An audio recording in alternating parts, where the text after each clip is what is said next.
Hi, I'm Gus Nyberg, and I'm the Executive Director of NICHES Land Trust. NICHES Land Trust is an organization that's charged with protecting nature preserves over a 13-county area. We're based out of Tippecanoe County, and we protect 3,000 acres. On those acres, we're managing those for native plants and animals and for people to have space to access and spend time in the natural world.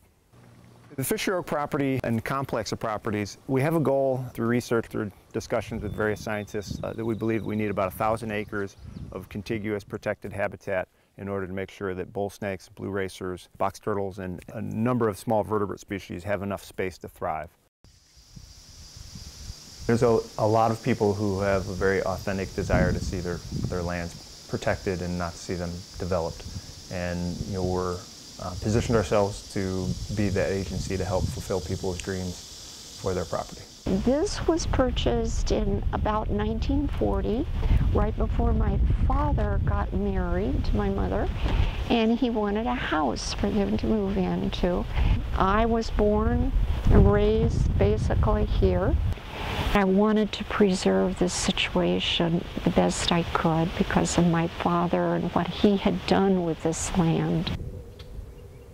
A lot of people have played a big part in the success of Fisher Oak Savanna. First and foremost probably is the DNR, who through the Indiana Heritage Trust program allowed us to purchase the original tract of the land. Early in the 2000s, word started getting around that the owners were interested in selling and protecting their property here. NICHES stepped up and said, yes, we're interested. So I get involved in more of a technical aspect with NICHES. Not so much the hands-on work, but I will contact and discuss the property, what management they've been doing, what management I think might be beneficial or they should consider doing on the property.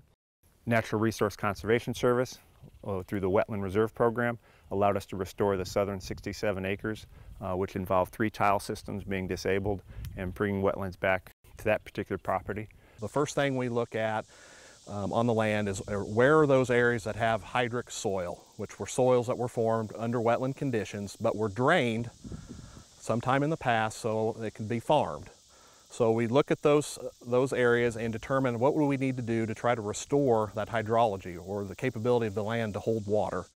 And we dug up the system itself and entirely removed the tiles, backfilled it with soil, created a little berm, and voila, those sedges that were barely hanging on were now standing in about a foot of water, and the wildlife, the teal, blue-winged teal that came in, the wood ducks that came in, the Canada geese, and it's just a really great example of the power of bringing water to the surface and not letting it get just below the ground and not available to wildlife.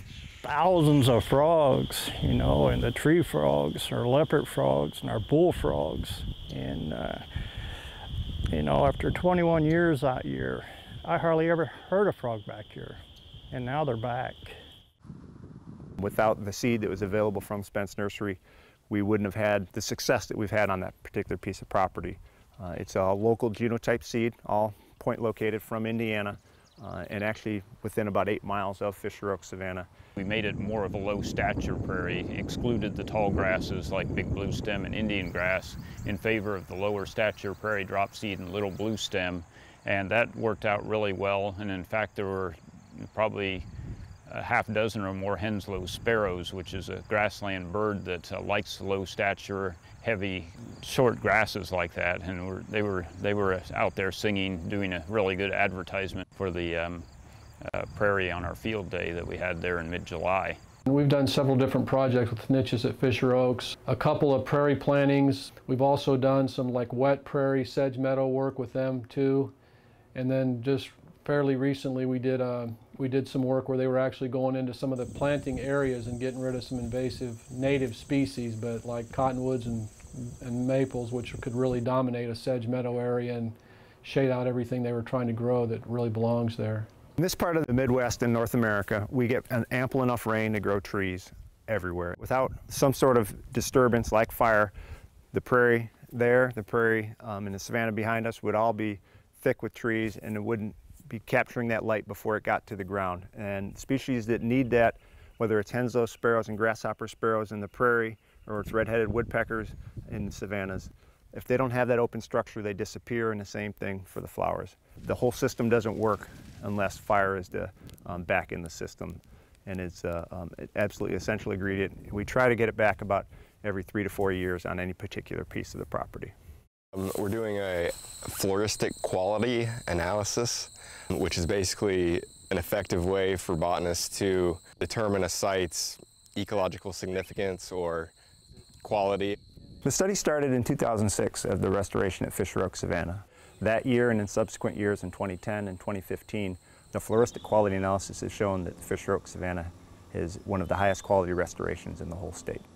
The population of the orchid that is out here is important because that, I believe, the orchid is either considered state threatened or state endangered in Indiana. And so we don't have very many populations of that. And it was really exciting to hear that it showed up on NICHES property out here. The whole Fisher Oaks project has been a great partnership effort. It's been neat to see government and other organizations all work together, pool resources to be able to generate the upland and wildlife, wetland habitat that we see out here. We know it's going to be under permanent protection forever, and that will kind of benefit and allow other generations to utilize it and enjoy what's been done out here. NICHES serves a 13-county area, and within that 13 counties, only 2 counties have a county parks department. When you're having a bad day and you want to get out and get in touch with nature, if you don't actually own your own woodlot or own your own prairie, where are you going to go? Well, hopefully you have a NICHES property close by you or another not-for-profit that's close by to you so that you do have that access to the natural world. And all NICHES properties are available to the public for free 365 days a year. Well, you know, I love it. You know, I love the nature, and I love what NICHES is doing out here. You know, they're bringing back what we once had a couple of 100 years ago, you know, in these wetlands and these prairies, and, you know, and seeing the wildlife come back, it's just amazing.